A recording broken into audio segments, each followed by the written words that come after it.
Bonjour, bonjour et bienvenue dans le podcast Wake Up, Rise Up and Shine, le podcast à écouter avant de commencer votre journée. Je suis Christine Levicki, auteure des best-sellers J'arrête de râler et Wake Up, et à travers ces différents épisodes, je souhaite vous partager de nouvelles perspectives. De l'inspiration bien évidemment, mais aussi des actions concrètes pour vous permettre de vivre la vie que vous avez choisie. Dans ce nouvel épisode, nous allons parler de la situation incroyable que nous sommes en train de vivre. La crise du coronavirus et les autres crises qui sont en train d'émerger et qui sont le signe de la transformation de notre société. Nous allons parler du sentiment franchement mixte et ambigu que nous sommes nombreux à vivre. D'un côté de l'inquiétude, de la frustration, des doutes et de la confusion. Et de l'autre, de la curiosité, de l'espoir, et l'impression que enfin les choses vont peut-être changer. Cet épisode est pour vous si vous êtes bien déterminé à ne pas vous laisser embarquer par les peurs et l'anxiété. Si vous voulez faire partie de ceux et celles qui vont contribuer à construire le monde de demain. Si vous sentez que la vie vous appelle à être acteur de ce monde, mais parfois vous vous sentez désemparé. Dans cet épisode, je vais vous livrer ma vision de la situation et vous partager un outil puissant que j'ai personnellement choisi de mettre au cœur de ma vie. Écoutez jusqu'au bout et vous y trouverez une surprise, une invitation spéciale à me rejoindre pour une aventure puissante et délicieuse à vivre ensemble, en communauté. Dis donc, je crois qu'on peut dire qu'en ce moment, il s'en passe des choses. Pourtant, on a l'habitude d'avoir des vies où il se passe plein de choses. On a l'habitude d'être débordés au milieu de nos quotidiens surchargés. Mais en ce moment, ce sont des choses d'une autre nature qui occupent nos vies. Nous vivons une réalité que jamais nous n'aurions pu imaginer. Une pandémie qui nous force à changer de manière drastique la manière dont nous vivons et interagissons. Qui nous rappelle que nous sommes mortels et nous invite à prendre conscience de comment nous vivions avant. Certains aimeraient bien que tout redevienne comme avant. Et d'autres ont compris que nous avons devant nous une incroyable opportunité de transformation. Mais cette transformation n'est pas forcément facile et nous commençons à en prendre sérieusement conscience. Elle peut même parfois être franchement douloureuse, comme nous pouvons le vivre aux États-Unis depuis quelques jours, avec les protestations qui soulèvent le pays suite à l'assassinat de George Floyd par des policiers. La police, cette entité qui justement est censée nous protéger. Derrière cet événement, c'est tout un contrat social qui est remis en question. Cette situation nous amène à regarder en face la réalité et à prendre conscience des injustices et des profondes inégalités sur lesquelles sont fondées nos sociétés. Cette crise nous force à regarder cela en face. Et bien plus que regarder en face, nous oblige à regarder les angles morts. Tous ces endroits où nous pensions être justes, mais en fait, nous étions aveugles, parce que nous ne pouvions pas voir, car nous étions du bon côté. Il y a quelques semaines, nous vivions dans l'illusion d'être tous égaux face au coronavirus. Et aujourd'hui, nous comprenons qu'il y a encore du boulot, car notre société est bel et bien remplie de nombreuses inégalités. Le racisme est le sujet du moment, et nous devons tout faire pour ne pas baisser les bras, et vraiment réussir à nous remettre en question. Aller plus loin, bien plus loin que nous n'avons jamais osé aller. Prendre conscience que le racisme, ce n'est pas juste dire des choses insupportables sur les Noirs. Le racisme, c'est accepter de vivre dans un système qui ne bénéficie pas de manière égale à tous. C'est facile à dire, mais pas toujours si simple, et ni à voir quand on est blanc, et que pour nous le système nous réussit plutôt bien. Facile à dire, mais pas si simple à voir quand on est imbibé de croyances limitantes et de jugements subtils. Ce que nous sommes en train de comprendre, c'est que le racisme est partout, même chez les gens les mieux intentionnés. Nous avons un profond travail de reprogrammation à faire. Un travail qui ne se fera pas du jour au lendemain.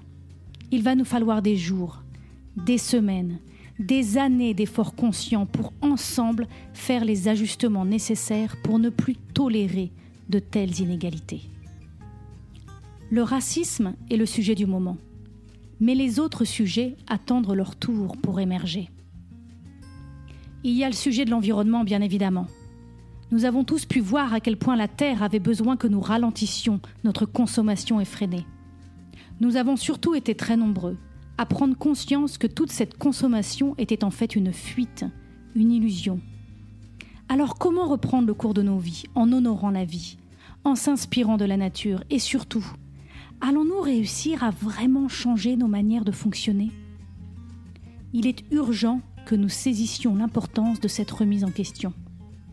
Il y a le sujet de l'éducation, qui a commencé à être mis en question du fait de l'enseignement à distance et des inégalités qui ont été encore plus mises en lumière pendant le confinement. Mais nous devons en profiter pour l'amener encore plus loin. Si nos enfants doivent aller moins à l'école, alors nous pouvons nous poser la question de ce qui est vraiment important de leur transmettre, et surtout en profiter pour innover et transformer la manière dont nous leur proposons d'apprendre. Et puis il y a le sujet des femmes. De plus en plus de femmes sont en train de comprendre que si elles veulent être égales aux hommes, alors elles ont aussi leur part de responsabilité. Elles ne doivent plus tolérer ce qu'elles toléraient avant. Elles doivent apprendre à oser croire en leurs vraies valeurs et surtout comprendre comment activer leur féminin et rayonner enfin sans retenue sur leur couple, leur famille, leur travail et leur communauté. Le monde de demain a besoin que les femmes se réveillent. Plus que jamais. Il y aura encore plein d'autres sujets qui vont émerger et auxquels nous allons devoir faire face. Bref, nous n'en sommes qu'au début de cette transformation. Une transformation puissante qui sera vraiment, j'en suis certaine, vers du mieux, du beaucoup mieux, mais une transformation qui va nous demander de nous mobiliser. Une transformation qui a besoin du meilleur de chacun. Une transformation qui est une formidable opportunité, c'est vrai, mais qui parfois semble franchement nous dépasser, il faut bien l'avouer. J'ai personnellement, ces derniers jours, eu à plusieurs reprises l'impression d'être prise dans une tornade. La peur du Covid-19, qui est encore très présente, encore plus à Los Angeles où je vis. Le confinement, qui m'a demandé de complètement transformer mon activité professionnelle et de travailler sans relâche, mais avec beaucoup de plaisir, depuis déjà de nombreuses semaines. Ce confinement qui semble durer, sans que nous puissions en voir la fin. Tous les plans de vacances de nos enfants qui sont annulés. Pour la première fois en 20 ans, nous ne serons pas en France avec notre famille cet été. Les décisions liées à l'immigration qui viennent challenger notre liberté de nous déplacer. Et maintenant, les riots qui font que nos téléphones sonnent à longueur de journée, avec des alertes de sécurité, et que nous vivons avec en bruit de fond les hélices des hélicoptères et les sirènes des voitures de police. Ça fait beaucoup en même temps, faut bien l'avouer. J'ai compris depuis quelques jours que je devais tout faire, que nous devions tout faire pour ne pas nous laisser embarquer. Car si nous nous laissons embarquer par les peurs, les manques et les limitations, alors nous allons contribuer à dynamiser cette tornade. Si nous nous laissons embarquer, alors nous allons nous retrouver perdus, désorientés, désemparés, et vivre avec le goût amer d'une vie qui semble nous échapper. Le tourment va nous habiter, et petit à petit, nous risquons de perdre pied. Je me suis surprise à plusieurs reprises ces derniers jours à vouloir fuir cette réalité. J'avais envie de me perdre dans une série télé ou de prendre mes distances avec l'aide de quelques boissons alcoolisées. Ça peut me faire du bien, sur le moment, c'est vrai. Mais dans le fond, je sais que c'est pas une voie durable, pour mon propre bien-être, mais aussi celui de l'humanité. J'ai compris depuis quelques jours déjà que plus que jamais, j'avais besoin de garder mon calme. Et surtout, besoin de garder mon cœur ouvert. J'ai compris que je devais être comme l'œil au cœur de la tornade. Que plus que jamais, je devais me donner les moyens de ne pas laisser les événements extérieurs et les mécanismes de mon ego me faire perdre mon axe. Plus que jamais, je devais prendre soin de ma source et connecter avec la sagesse de mon intériorité.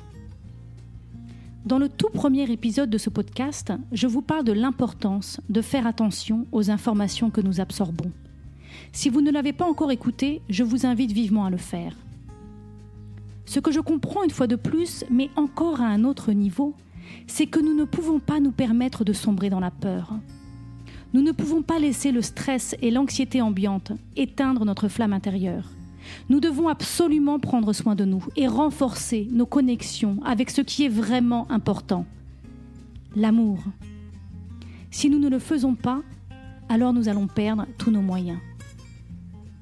Aujourd'hui, j'ai comme l'impression que la peur, les manques et les limitations frappent à ma porte à longueur de journée. Et je dois faire le choix de ne pas les laisser rentrer. Mais pour cela, je dois être ancrée, calme et connectée à mon cœur, ouvert pour recevoir l'inspiration, recevoir la paix, recevoir la guidance, recevoir le courage d'accompagner cette transformation. Oui, aujourd'hui, plus que jamais, nous avons besoin de courage. Courage pour aller de l'avant et ne pas retourner en arrière.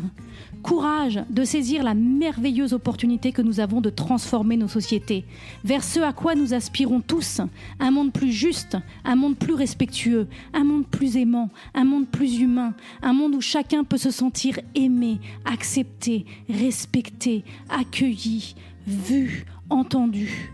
Un monde où nous comprenons que la différence est notre force. Un monde où nous faisons confiance en l'humain et confiance en la vie. Mais pour cela, nous ne devons pas baisser les bras. Nous ne pouvons pas nous permettre de nous rendormir et de redevenir aveugles. Nous devons avoir le courage de faire le travail, parfois difficile, de remise en question que cette transformation nécessite. Cette transformation ne se fera pas sans nous. Nous devons être le changement que nous voulons voir dans ce monde. Vous, moi, chacun de nous. Nous ne pouvons plus attendre que le monde change. Nous devons le changer. Plus que jamais, le titre de ce podcast est d'actualité. Wake up, rise up and shine. Nous devons nous réveiller. Nous devons nous élever. Nous devons briller. Nous devons arrêter de vivre nos vies à moitié endormies et nous élever au-delà des discours de peur, manque et limitation qui peuvent nous faire sombrer dans l'ombre et la violence. Nous devons rester alignés avec notre cœur et nous devons briller notre lumière. Nous sommes nombreux à nourrir cette lumière au fond de nous depuis plusieurs années. Aujourd'hui, nous ne pouvons plus attendre. Nous devons la transmettre, la partager. Le monde a plus que jamais besoin de cette lumière qui est challengée par la réalité de ce qui défile sur nos écrans télévisés et au bout de la rue dans nos quartiers. Connaissez-vous la phrase « Le courage et l'audace de suivre son cœur ». En effet, le mot « courage » a pour racine le mot « cœur ». Qu'est-ce que ça veut dire ? Ça veut dire que pour avoir du courage, nous devons absolument garder notre cœur ouvert. Nous devons comprendre que les réponses et les solutions aux grandes problématiques que nous sommes invités à regarder en face ne sont pas à l'extérieur de nous. Le monde extérieur est animé par l'ego et noyé dans les contradictions et la confusion. Le monde extérieur, c'est la tornade de la peur, des manques et des limitations. Aujourd'hui, plus que jamais, nous sommes invités à reprendre notre pouvoir et consciemment nous élever et créer les conditions pour s'ancrer dans le centre calme de l'œil de la tornade, là où le temps s'arrête et où le soleil brille. Il nous faut demeurer calmes et connectés à la puissance de notre cœur. En ouvrant notre cœur, notre douleur nous traversera et nous pourrons retrouver la confiance et l'espoir, source de possibles illimités. C'est à partir de ce calme et de ce cœur que nous pourrons sereinement et avec détermination nous remettre en action.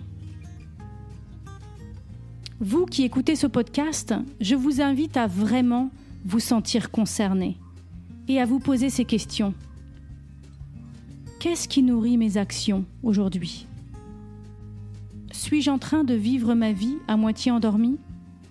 Ai-je envie de contribuer à cette incroyable transformation de notre société ? Est-ce que j'ai mis en place dans ma vie les ressources nécessaires pour pouvoir tenir sur la durée ? Pour tenir dans la durée, je vous invite à créer l'espace dans votre journée pour connecter avec votre cœur. Pour cela, j'ai découvert depuis quelque temps une pratique si simple et absolument formidable, le chant. Je pratique en effet depuis quelque temps le yoga Kundalini Et à travers cette nouvelle pratique, j'ai décidé d'explorer de manière bien plus profonde la pratique du chant et des mantras. Ce que j'ai découvert, c'est que le chant possède un pouvoir incroyable, qui, je le sens, va être une de mes ressources premières dans les semaines, mois et années à venir. Le chant, c'est bien évidemment le fait de produire avec la voix des sons mélodieux, mais ça va bien plus loin. Savez-vous que le mot « chanter » partage une racine commune avec le mot « enchanter ». Enchanter, c'est l'action de prononcer des formules magiques chantées ou récitées pour provoquer un effet surnaturel. J'ai donc découvert qu'il y a un lien entre le chant et l'enchantement. Le chant a en effet cette capacité de nous remplir de plaisir et de nous reconnecter à la magie de la vie. Il nous permet de rentrer en relation directe avec notre part divine. Il nous permet de surmonter la tristesse, de déployer notre audace, de garder notre cœur ouvert et de rester connecté à notre centre quand les choses ne tournent pas rond autour de nous. Le chant nous permet de connecter avec la force de vie qui est en nous. La vibration du son que nous entendons, mais aussi celle que nous ressentons à travers nos cordes vocales et qui résonnent dans tout notre corps, sont d'une puissance formidable. Et si chanter n'était pas une frivolité? Et si chanter était exactement ce dont nous avons besoin aujourd'hui pour cultiver notre audace et pour nourrir notre courage, pour accompagner cette formidable transformation que nous sommes en train de vivre? C'est parce que je suis convaincue de la nécessité de rester connecté avec notre cœur ouvert et du pouvoir formidable que le chant peut avoir par rapport à cette intention que j'ai décidé d'organiser 21 jours de chant du cœur. Pendant 21 jours, ensemble, chaque jour, je vais vous proposer un chant. Et ensemble, nous allons chanter pour cultiver cet ancrage, pour cultiver cette ouverture qui sera alors la source de nos actions. Retrouvez-moi sur Instagram, sur mon compte Christine Le Vicky, ou sur Facebook, sur mon groupe J'ai le Power. Mettons à l'unisson nos voix et ensemble, créons l'enchantement qui sera la source de cette transformation. Si vous avez aimé ce podcast, abonnez-vous pour que je puisse continuer à vous apporter d'autres ressources pour vous aider à vivre pleinement la vie que vous avez choisie. Laissez-moi 5 étoiles, c'est vraiment le meilleur moyen de m'encourager et de me soutenir. Et si vous avez envie d'aller plus loin, j'ai créé pour vous un programme vidéo gratuit sur 5 jours pour vous aider à ne plus vivre votre vie à moitié endormie. Vous pourrez le trouver sur mon site internet www.christinelevicky.com. À bientôt pour un autre épisode à écouter avant de commencer votre journée.